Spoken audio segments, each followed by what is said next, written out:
Hey, welcome back to my channel. Today I am going to do something I initially thought I wouldn't do. I want to show you how I built some shelves and remodeled my pantry and our laundry room. So stick around and I'd love to show you what I did.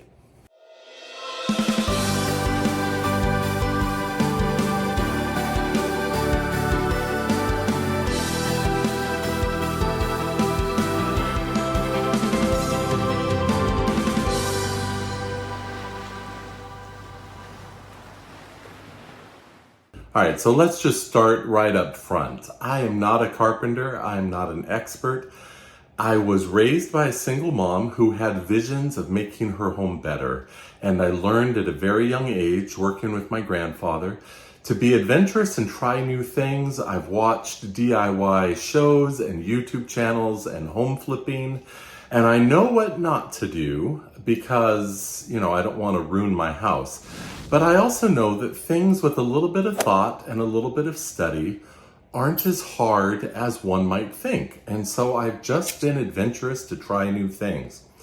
I have no problem generally doing some light electrical, replacing fixtures, some light plumbing, definitely painting and decorating, wallpapering, and all of that. But I've never really done a whole lot of serious carpentry build. I can hang floating shelves that you pre-buy and some things like that. But literally designing and building shelves and structures, that was starting to push the boundaries of my comfort level. But we moved to this new house and Diane wanted a pantry that was more than just those wire shelves that it came with. And here's a picture of what they were before. And, bottles just sort of tip over on that. And, it just wasn't what she wanted. She wanted more of a substantial, decorated custom home feel for the pantry. And then we had this big laundry room. If you watched our home tour of when we moved in, take a look at that and see, our first tour of the house and this big laundry room Diane was so excited about. And so she came up with this plan that she wanted for the laundry room. It's a pretty big build for me. And I had no intentions of showing you a teaching video where I was teaching you how to build pantry or laundry room shelves. But as I was showing my friends my progress, they're like, oh, I hope you're going to make a special video on this. And so just let me say right now, my intention isn't to teach you the how-to, but to tell you what I did. And mostly the big lesson that I hope you'll take is that you'll try something. Now, I've seen a lot of these home flipping shows. Help, I ruined my house, or whatever. Come and fix it. Don't do something that is truly beyond your skills.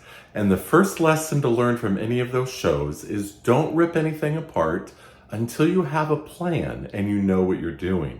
So don't just go in and start ripping down shelves and making big holes in your walls until you know exactly what you're going to do.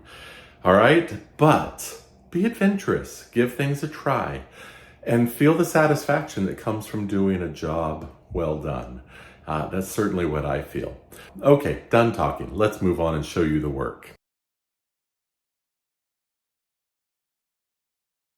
Well, on the house tour, you already saw our pantry.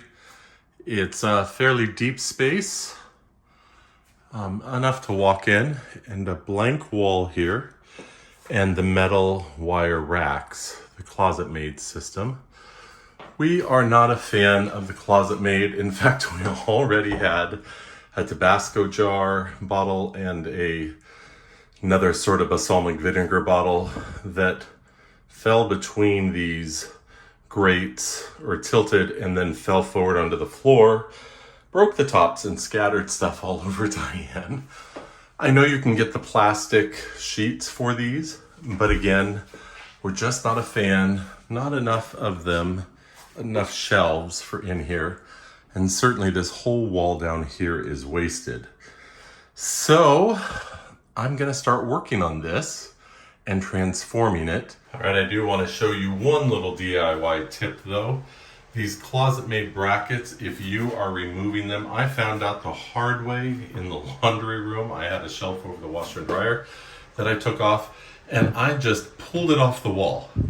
Well, they have sort of a molly system that widens out when the nail inserts through it, and when you just pull it out without taking it off properly, you get giant holes. But here's a clean exit off the wall. Let me show you how I do it.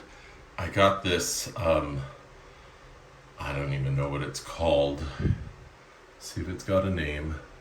It's some sort of a pry bar by Estwing, and I figured that if I got right up underneath that, because there is no way to really get in there with a hammerhead or anything, but if you just pull that out, it comes out so nicely. It's a big sort of a nail with a nice big flat head. Let's pull the other one out. Get up under there with those teeth. Oh, this tool was worth every penny. And you just sort of pull it out. It will cause the rubber molly to sort of squeeze in. You can do it by hand. I don't want to get the tool underneath it, but you can see there where that would expand behind the sheetrock when the nail went in. But by pulling it out gently, it closed back up and minimized the size of the holes. A lot less work to do when you have to do the patching. So that tool, worth every penny. Okay, the holes are a bit large, and you could fill them with spackling paste, but you'd likely have to do a couple layers because it will shrink back into the holes. So it's easier just to get this mesh tape or even the paper. I like the mesh tape because it self-sticks and kind of has a tooth to it holding the putty in. And that's a better way to fill large holes. So I'm going to get this all prepped and then we'll start the build. All right, here I am. I put in all the cleats for 6 shelves. It goes right up to the ceiling pretty much. There's a 12.5 inch shelf opening up there. That's where it's way out of reach, but you know, that's where you would put the extra 5-pound bags of sugar and flour and some backstock on holiday sales, things you don't need very often. The middle shelves are 13 inches spaced. The 2 lower are 16 inches spaced, and the bottom one is 20 inches from the floor in case there's some taller items or some small tubs. And then of course it wraps all the way around. The cleat was the hardest part because that's where all the measurements and making sure you get the studs and all of that happens. Well, there are the shelves in there. They're not completed. I still want to put a cross bracing up the corner just to make sure that these long spans are supported better. And I also want to put a face plate on each shelf to give it more of a finished look. But I'm really excited because I got to play with pocket holes for the first time. This dead joint here, where one shelf meets the other, I wanted to make sure it was supported and tight, and so I pocket holed it to join them together, and I love that. That was fun. A little toy I got to buy, and I like my toys. All right, here I have installed some of the faceboards and the corner column. Got to get a new staple gun toy. Never played with one of those, so that was pretty fun. And the only thing left after this is to do the priming and painting. And then I have done a pantry build. I am so proud, so satisfied with that project. I wish, in retrospect now, I wish that I would have put the solid covering under there so that you don't see the framing. I probably didn't need that vertical post if I would have done more of that framing, but I learned that as I went along. The post is fine, it's in the corner. This is a beautiful build, and I am super thrilled and satisfied and proud of what I did. But I took it to another level in the laundry room, partly because Diane wanted it to be a bit more fancy.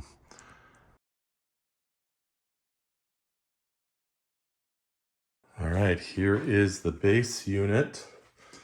I decided to not put the shelf on that side. Diane had actually requested that from the start so that she could roll in that trash can or her stool or some other items under there. And then we just put the one shelf there. This is going to be painted white, and the base is going to be wrapped with some baseboard sort of thing like that, so that it matches the furniture. So it looks more like a furniture build, cabinet build, rather than just a workbench. And then of course, as I said, 3 more shelves to come.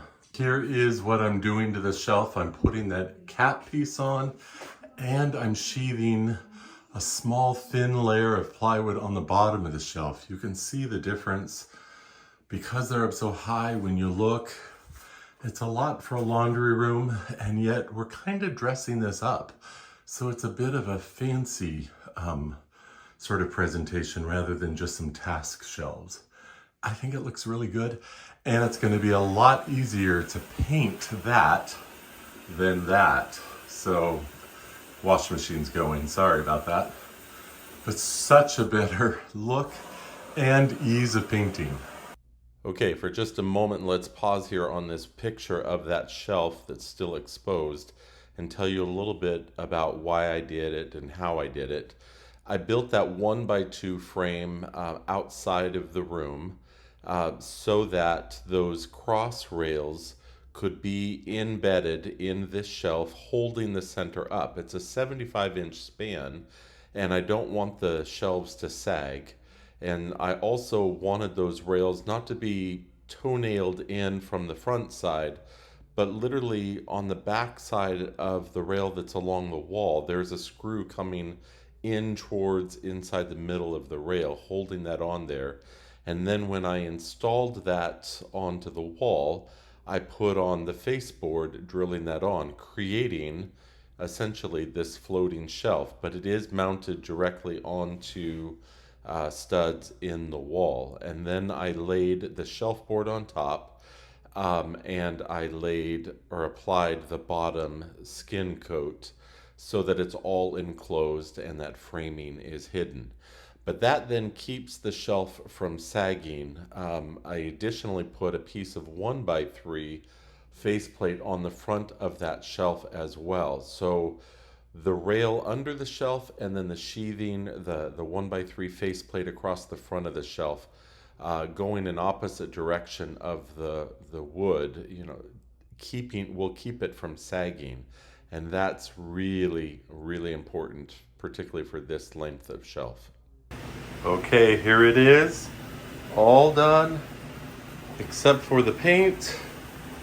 I am so proud, feeling so satisfied. I am not a carpenter. I've just watched YouTube channels and have always had a tendency to be adventurous with DIY stuff, and I watch things. I mean, I wouldn't pass myself off as a carpenter by any stretch of the imagination, but I can get some stuff done, obviously. But this is the biggest project I've ever done, and I love it. Only thing left to do is paint. Okay, I've taken the top off for now, the tabletop, and I'm working on caulking and sanding and filling holes. And it just really looks good. I hate caulking. Truly hate it. What a difference it makes to fill in the gaps between the shelf and the wall. Just really, really looks good. All right, here is the finished product. We have 9-foot ceilings, and I built the 3 what essentially look like floating shelves, but that's not, the plan changed as I was moving along. One shelf on the bottom, I had intended it for be all the way across, But there's some items Diane wants to store under there, like a garbage can and a hanger rack and a stool that were taller than the shelf. And that's a perfect place to hide some things. And then the one shelf. This workbench tabletop is from IKEA. $70 or $80, something like that. It looks like butcher block. It's really a laminate, actual butcher block for this length. This is about 75 inches wide, this room. And actual butcher block for that was more in the $250 to $350 range, depending on the wood you bought. So she wanted it to look sort of like there was a table there. So I put the baseboard trim along the feet of it. I put some molding trim along the table skirt area. It doesn't go completely to the wall. It really looks like it's a table sitting there. But trust me, that is fully built and mounted to the wall. It's not going anywhere. These are 75-inch width. I was really concerned that they would sag in the center, and I didn't want to put vertical posts leaning or resting on that countertop. I just wanted the countertop to have a really open look. So I did a lot of study to find out how to build beefy shelves that wouldn't sag. Okay, I've stated this in some other videos, but let me just state it again in this one. Diane has a vision to make this room be functional, but also attractive. We're going to put on that back wall, that entire back wall, floor to ceiling, we're going to do subway tile. We're going to put some floating shelves at different spots for some decorative items, some functional items like the laundry soaps and stain lifters and all that stuff. We have a 3-basket sorting basket and hanging bar that comes here so that when clothes come out of the dryer, they can hang up there waiting to be ironed. So this has a full function here. Diane also wants subway tile, the same tile, on that back area so that it looks like a backsplash for the counter. I'm not entirely sure that it's necessary because that's obviously not a wet station. You don't need a backsplash, but decorative wise, it could look really nice. And you know, happy wife, happy life. She'll get what she wants. And I'll have fun learning to tile. I've only done tiling a couple times in my life. It's been a long time, 30 plus years. So this will be fun to give that a try. Thanks for watching. I hope that you enjoyed that. I hope you're inspired to try some things, to be adventurous, that you've learned a couple lessons though. The first is to study on how you're going to do something. Make sure it's within a reasonable skill set. You may learn along the way and that's fine. Try something new. But if you truly don't even know how to plug in a power saw, maybe you're not ready for a project like this. But if you have some basic skills, push yourself and try something new. A little bit of creativity, inspiration, and study can go a long way and you'll feel pretty good about it. Secondly, don't tear anything down or out until you know what your plan is and you're ready to start doing it. The worst thing is to live in a house completely ripped apart with no understanding of where the next steps are. So know what the end of the story is before you start writing the first part of the story. Have your XYZ figured out before you do A, B, and C. It's important to do that. Now, there may be some changes along the way, like there were in this laundry room project, but the basic 3 shelves and the counter were always from the beginning, the plan. How I built those shelves changed along the way. And your plan may change as you go too. So in any case, if you've watched all the way to the end of the video, I hope you enjoyed that. And if you would, go ahead and like the video if you did, and subscribe if you're not already. Would you consider, doing a super thanks or something like that? We'd appreciate the support of the channel. And let me know in the comments what you think of this, what kind of projects you're trying to do, and if this helped you to be inspired or have some ideas. Any sort of comments. I love comments and I respond to all of them. So thank you so much for watching. Be good to others. Bye-bye.